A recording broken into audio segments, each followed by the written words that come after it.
Hey, welcome to another video on my channel. Today I'm going to talk about a very specific character, which is Groot, as you saw in the title and thumbnail. And before we actually start with Groot himself, I have to add a small story to it first, okay? Now, I got to Diamond 2 Max like a few days, like I think a week back, okay? And I dropped all the way down to Plat 2. Now, the problem is, I dropped because I focused on my main two characters, which are Hela and Hawkeye. I did not switch at all, okay? I kept like getting mad that they got banned. I switched to other characters that I didn't know how to play. I was just getting mad. I still wanted to play DPS. I was like stubborn and stupid. You know, the exact teammate that you have where you lose and you're like, dude, I hate this guy, avoid. I was that guy, avoid him, avoid me back then, okay? Now, how does this all tie back to Groot? Like I said, I got demoted to Plat 2 and I started to play different characters. I started different things. I tried like a lot of different characters. And, you know, I tried to see which characters really help you a lot to grind and to rank up when you like really want to win. When you put your ego aside, your fun is like, if fun is winning, you have to think of it like that. And I found out Groot, in my opinion, is the simple best character to actually win a lot of games, okay? Also Strange and Magneto, but I think Groot is a bit above them. Now, before I get into the details and I explain exactly why I think Groot is such a good character, first of all, feel free to like or dislike the video, put in the comments what you think, and subscribe if you like my content, if you want to support me, and if you want me to make more videos in general. I'll do it anyways daily, but I'll just say it like that, because maybe it works either way. Also, like always, if you follow me on Twitch, I grind every day. The goal is, I want to be all the way up top, okay? It's gonna work, it's happening one day. Now, why is Groot such a good character? Groot has very low cooldown on his weak walls, okay? And obviously they get destroyed, okay? So whenever you put up the wall, you should immediately put your other wall up, like to be ready, and then it gets destroyed, you put up the next wall, but a bit closer to them. And then same thing, and then you have the big wall, like right there. If you know how to place your walls, which jumping helps a lot to place good walls, by the way, because then it's like whenever you're like standing still, it's a bit worse for like exact placement. That's like a video for a different time where I exactly give you tips on how to play Groot. But all of these things give you space whenever you're very low for your healers that are slow a lot of the times. Sometimes you get godlike healers that don't need this, but a lot of the times they're quite slow. And having walls which like completely stops any damage input into you, if you know how to place them correctly, will help your healers to actually, you know, place and give you a lot of good heals. And I said place because I was thinking about Loki would place his clone right next to you and then press shift. But it gives them a lot of time to recover, heal, and your team in general to reposition, gives them space. Because the big problem in lower ranks is, like I said, slow heals, but also bad positioning, which leads to a lot of deaths. And once they see the walls and the damage input stops, it gives them a bit of time to think about their actions and how to like position themselves better to, you know, survive for longer and just win. Obviously, if you place the walls correctly, your enemies can't see really what's happening behind the walls, right?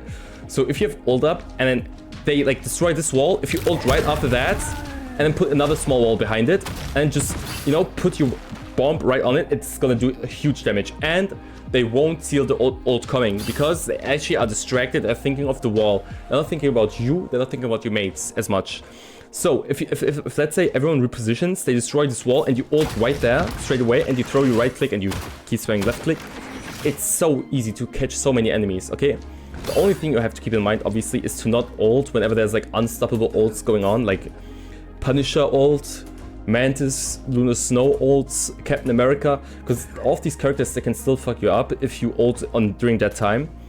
Which, I mean, it's easy. Just wait until the healer ult is done.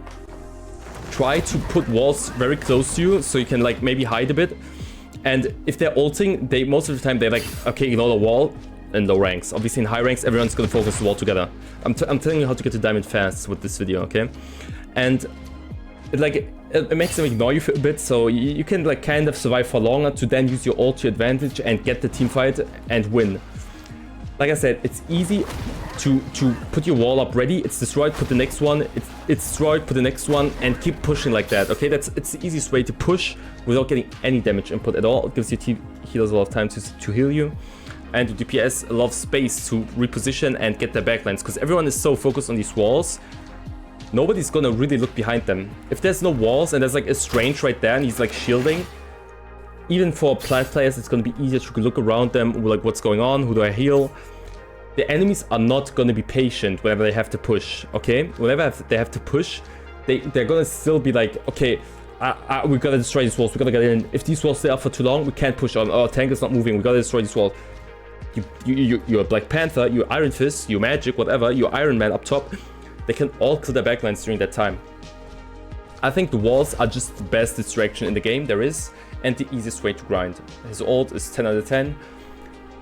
Putting healers on your back is not the best thing to do. Like Jeff is not that great anyways, and Raccoon is good, yeah, but I think it's better for him to have like space to move around. Since this mobility is that good, that it can actually distract like 2 or 3 people. You try to kill him if the Raccoon is really good. So I wouldn't really recommend you healers to hop on your back and try to win that way. And yeah, that's like the main reason, or like how I got to Diamond. Look, I was playing Hella Hawkeye the whole time. I switched to tank. I played Strange for a long time. Strange is a great pick. You can win a lot of times with Strange, but sometimes you like, what do I do? I'm doing nothing wrong, but my shield is not enough. It gets destroyed too fast, and I'm not getting healed as fast. I know what I'm doing. I can't force the healers to heal me faster. It's impossible. So when you play Groot, you get exactly that. That moment when your healers don't heal you that fast, playing Groot is gonna save so much.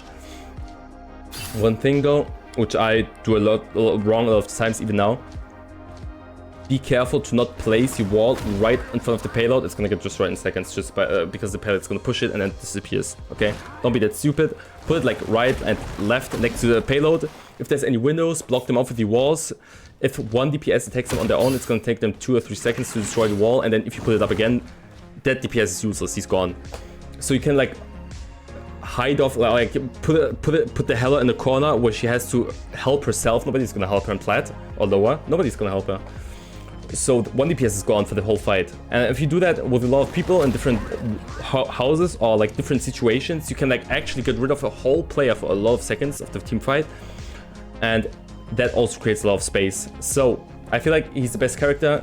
He has the most control if you know what you're doing, kind of.